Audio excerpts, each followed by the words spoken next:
Have you ever walked out of a leadership situation and thought to yourself, I knew exactly what I should have said, I knew exactly what I should have done, and I didn't do it or say it? Or maybe you replayed a conversation later that evening and realized, I should have addressed that, or I should have set a boundary more firmer, or even just set a boundary. I should have spoken up, I should have handled that differently. And the frustrating part is, it's not that you don't know what to do. You actually did know what to do. But in the moment, you just didn't do it. This gap is known as the consistency gap. And today we're going to talk about what happens even to the smartest, most capable leaders, and why this happens, and how to start closing that gap so you can lead with more clarity and confidence in those moments. Do you wish that you could lead your team in a way that honors and glorifies God? Are you struggling to overcome self-doubt as a leader and have a desire to be more confident in your role? Welcome to the Women of Faith in Leadership podcast. I'm Rika, and for the last decade, I've experienced my fair share of managing challenging employees and teams in middle management leadership roles. I committed my leadership journey to God, and it changed everything. And I'm ready to share everything I've learned with you. Now, if you're ready to lead your team in a way that honors God, grab that notebook and pen, and don't forget your chai latte, and let's dive in. Now, before we dive in, I want to quickly mention something that may be really helpful to you if there's a conversation you know you need to have, but you've been putting it off. From May 25th to 29th, I'm hosting something called the Confident Conversation Sprint. It's a simple 5-day guided experience designed to help you prepare for one difficult conversation you've been avoiding. Over those 5 days, I'll walk you through how to clarify the real issue that needs to be addressed, decide what actually needs to be said, prepare your message calmly and professionally, and approach the conversation with biblical wisdom and confidence. By the end of the week, you won't just be thinking about the conversation anymore, you'll be prepared to lead it as well. Simply go to womenoffaithinleadership.com/sprint to go and register to join the Confident Conversation Sprint. Now, one of the biggest myths about leadership is that good leaders always respond perfectly in the moment. But the truth is, leadership is full of imperfect moments. Moments where someone says something unexpected, or emotions run higher than what we planned, and conversations suddenly turn tense. We've also then got moments where we freeze up, we hesitate, we soften something we actually needed to say clearly. And later we think, why didn't I just say it? I should have been brave. I should have just done it. But here's the important thing to remember. Most leaders don't struggle because they lack wisdom. They struggle because pressure changes how we respond. In the calm moments, you know exactly what healthy leadership looks like. But in those pressured moments, when someone becomes defensive, when there's conflict in the room, when you feel responsible for everyone's emotions, your brain shifts into protection mode. And protection mode looks like this. Maybe this isn't the right moment. I don't want to make things worse. Maybe I should just let it go.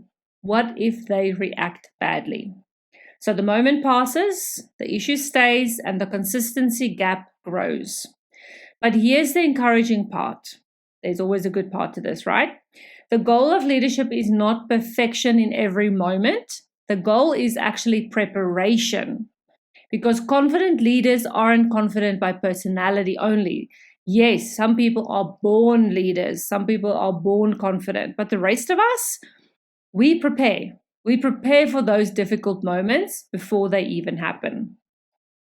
So let's talk about 3 reasons the consistency gap shows up and how wise leaders, such as yourself, can close it. Number 1, the consistency gap happens when leaders rely on emotions instead of preparation. Now, most difficult leadership moments are emotionally charged. Someone's frustrated, someone's getting defensive, someone's challenged your decision, someone reacts unexpectedly. And if you haven't actually prepared for that moment, your response will almost always default to emotion instead of clarity. And emotion tends to make leaders do only one of 2 things. Either we become too soft and we avoid saying what we need to say, or we become too reactive and say it in a way we later regret. It's that fight or flight mode. Preparation changes that. When you've already thought through the issue, the outcome you want, the key message you need to communicate, then you're able to respond calmly instead of reactively. So preparation protects consistency. Number 2, the consistency gap happens when leaders carry too much emotional responsibility. Now, many Christian women leaders, such as yourself, carry an invisible pressure that sounds like this. If I say this, they might feel upset. What if I hurt them? What if this damages our relationship? What if they react and I don't know what to say? How will they respond? So instead of leading clearly, we begin managing everyone else's emotional experience. But healthy leadership recognizes an important boundary. You are responsible for speaking truth with wisdom, communicating clearly, and treating people with respect. You are, however, not responsible for controlling how someone else feels about this or about it. Something that I've said many times on the podcast, if you've listened for a little while now, is that you are not responsible for somebody's reaction when you tell them something. So, for example, you go and tell them, or you need to have a difficult conversation, that their behavior, their gossiping, their underperformance needs to change. But you avoid that conversation because you're so worried about how the person's going to react. But their reaction is on them. It's their responsibility to react appropriately, not yours. If they decide to react inappropriately, then you are the one that needs to remain calm. You don't have to get defensive. You don't need to get upset. All that you need to do is remain calm and say, okay, I can see that this is clearly an upsetting issue for you. How about we reconvene in 5 minutes? I'll go and get you a cup of tea. I'll get you a glass of water. Stay in my office. You excuse yourself for 5 minutes and then you come back and continue this conversation.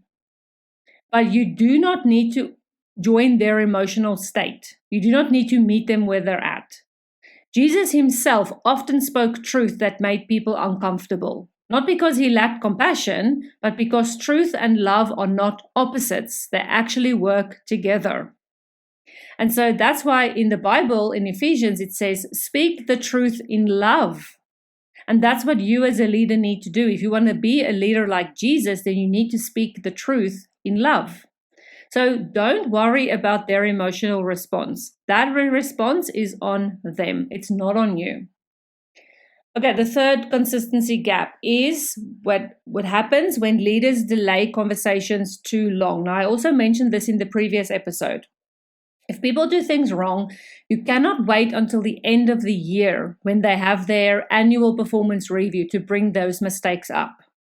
And I will tell you, I have done that in the past. I did it once.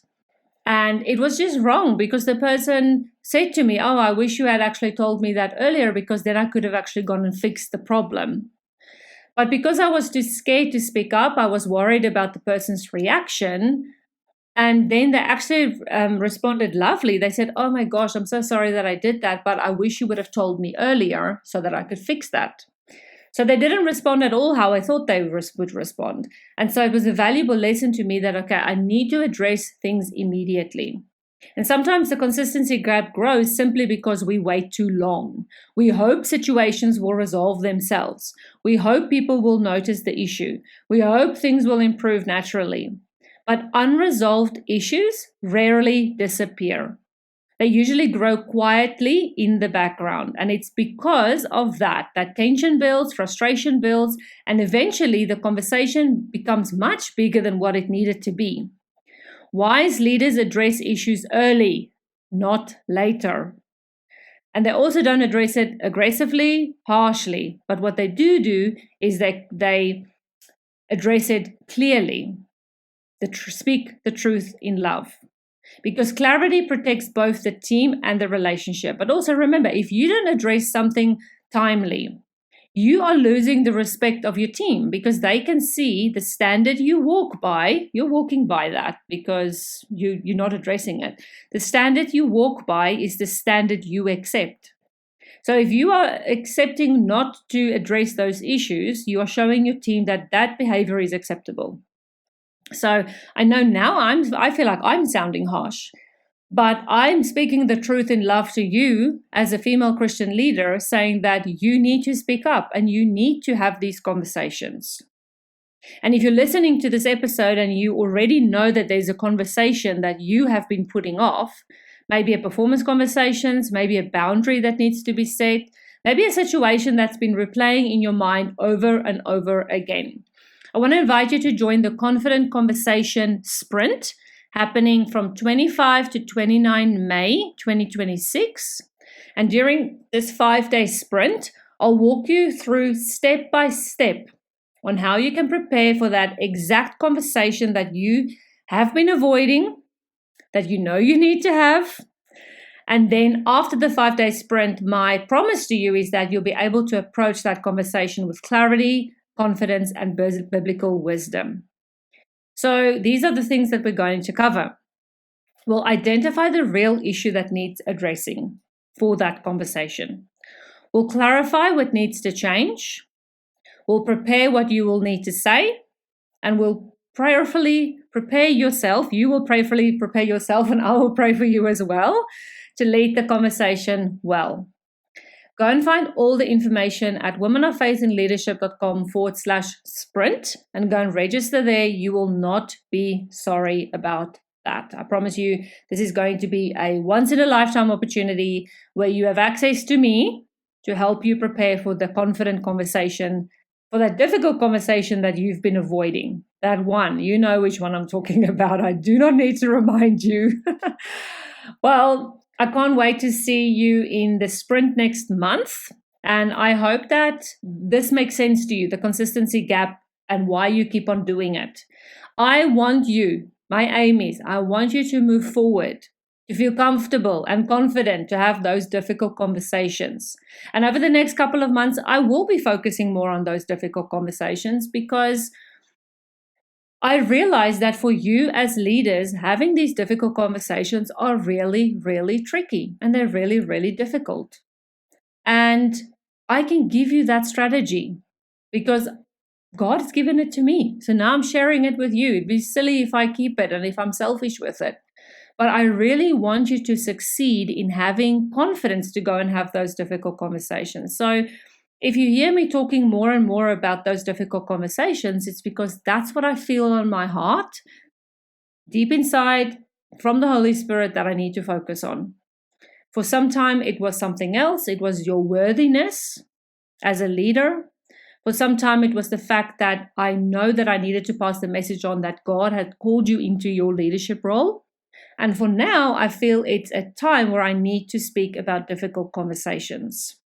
So I hope you enjoyed the episode. I can't wait to speak to you again next week. And don't forget to go and register for the sprint, the Confident Conversation Sprint.